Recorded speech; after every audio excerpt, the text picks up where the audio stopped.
Let's talk about what mountain bike gear I use.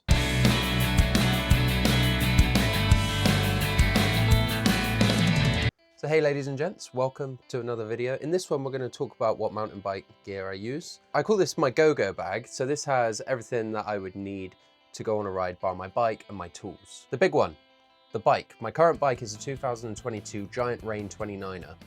It's an aluminium bike, it's rock solid honestly. I can't really fault it. It's been super reliable, all the components are decent quality on it. My only real complaints are that it didn't come with sealed bearings in the wheels from the factory, which I honestly think is kind of unacceptable for a bike that costs so much money. Overall, I'm very happy with it. The only real issues are the regrets that I have with what I chose. In hindsight, I shouldn't have chosen a bike that has so much travel, and I think I would have preferred a mullet. So next time I would go less travel and probably a mullet as well, because I don't really need an enduro bike. It's got way too much travel. I'm overbiked. I do love it though. So let's get into the bag. So in this pocket, what have we got? So this is main jacket. I wear this all the time. This is the second one I've had, honestly. This is a Fox Ranger 2.5L jacket, I think. And it's been really good. These are a really good basic jacket. I think most of the time they cost too much money. I'm probably going to say this about everything.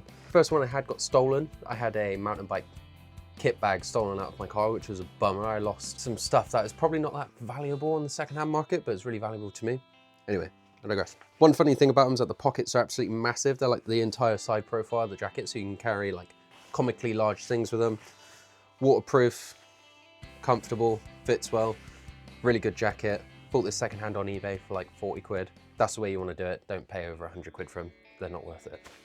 Then this is ancient. This has probably got 2,000 miles on it.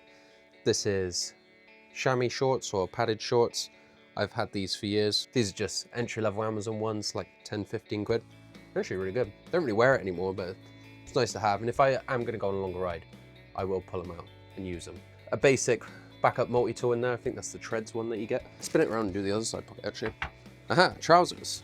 So these are a recent addition. I never had mountain bike trousers until recently. These are Apex 7 mountain bike trousers. So I went to go outdoors and I was eyeballing the Fox ones, because honestly I'm a little bit of a fanboy just because I know that it's going to be good stuff. But I tried on the Fox Flex Air, the Fox Ranger ones, and then these. And these felt the same. They fit really well. There's no restriction in them at all. They're like, you can articulate your legs really well, really comfortable, seem high quality, and they're like half the price. I don't know if they're like an in-house brand of Go Outdoors or something, but absolute bargain. They're like 40 quid. So I would actually highly recommend these. These are really good. My pads fit underneath them, no problem. Just a solid pair of riding trousers. Let's go to the other side, front pocket here. See what we got.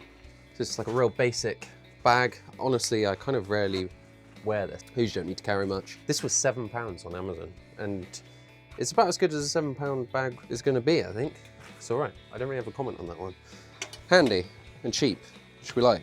So these are a recent new addition. I've only got a few rides on these. These are Fox Enduro guards. Picked these up on eBay secondhand as well, because it's just so expensive, brand new. I just can't justify it. And the reason I replaced these is because the Dakine pads I had before were in the bag that got stolen out of my car.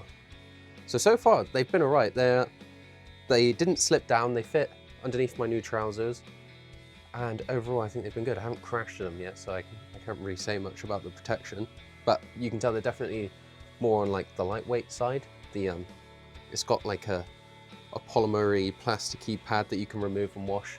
They seem all right. I wouldn't pay the full price for them. They're like super expensive. But if you can find a set secondhand or get them on sale, I think they're worth it. I think I paid like 30 quid for these. You'll find with stuff that you can wear that it's such a personal preference because everything fits people differently. But for me, these fit pretty good. Don't fall down. That's the main thing, because there's nothing more annoying than pads that fall down. To the main pocket, this is where the helmets and stuff are. So let's start with the shoes, actually. I've only had these for 3 or 4 months or so. They've probably been on 5 or 6 rides. These are Rider Concepts. I'm not sure which shoes they are, but they're the mid-top ones. And I always rode in Vans before, and I wasn't really sold on mountain bike shoes specifically. I went for the Rider Concepts mainly because they were comfortable when I tried them on, and I liked the fact that they were kind of like my Vans that I was used to already. And to be honest, now that I've worn them in, I'm a huge fan. I went for the mid-top ones because I have a bad habit of rubbing my ankles on my crank arms. So these have kind of solved that, and they're incredibly grippy on the soles. And now that I'm used to them, I'm a huge fan and I wouldn't want to go back to Vans, honestly.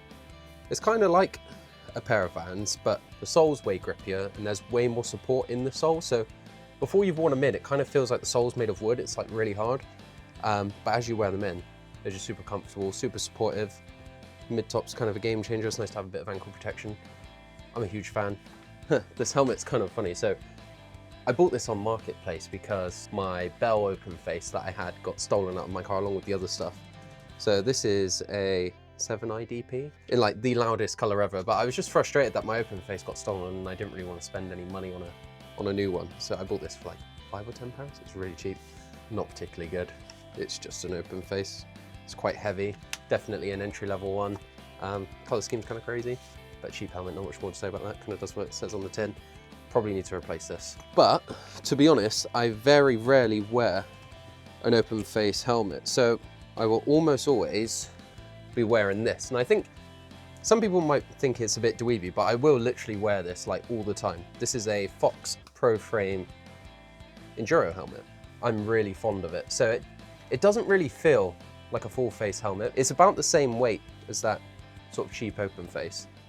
This helmet's fantastic. It's got the BOA thing in it, which is a bit weird to get used to. You need to be careful that you don't fold it in on itself when you put it on. But once you're used to it, it's super convenient. You just pop your helmet on, tension the liner, and then you're ready to go. It feels like an open face. Visibility is really good. It's nice and lightweight. I've got a 3D printed camera mount on it. If you catch me on a trail, and it's not very gnarly and you're wondering why I'm wearing this helmet, it's because it was a lot of money, so I want to wear it.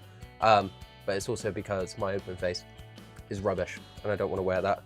The best way to film a ride, generally, from what I've found, is with a helmet mounted camera. So that's another reason. And to be honest, it doesn't feel like a full face. You know, so airy, visibility is amazing.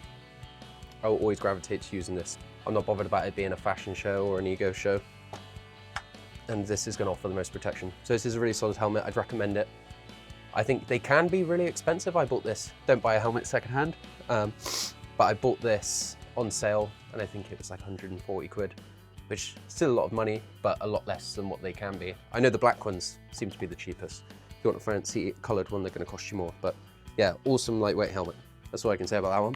Then being a glasses wearer, it's kind of an essential for me to be able to see. So with that, I think these are 100% Acuri 2 goggles. I'll check, put it on the screen now. I've got a pair of glasses, I don't know if you can see that, on the inside mounted, so I can actually see where I'm going. These have been brilliant. Tinted lenses like this are always going to scratch really easily, but these are cool.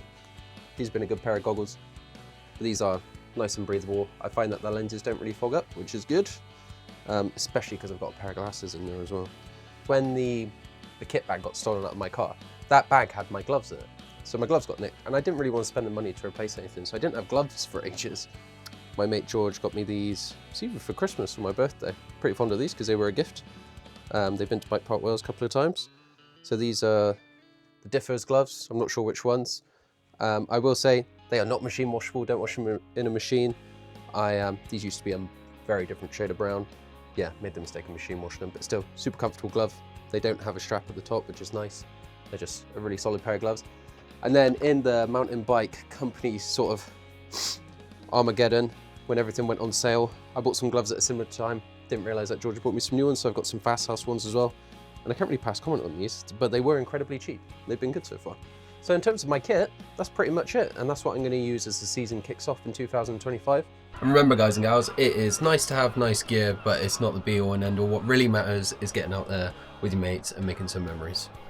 I can only really speak on what I've tried, but overall, most of it's pretty solid. Just a basic video for you guys today. Join me inside the van. If you want to track the build of this van, you should subscribe. There's going to be another video out soon. Need to get this thing finished. And if you want to see any more mountain bike content, road trip content, all sorts of stuff, check out the page. I appreciate anyone who watched this video. I'll catch you on the next one. Thank you very much. Peace.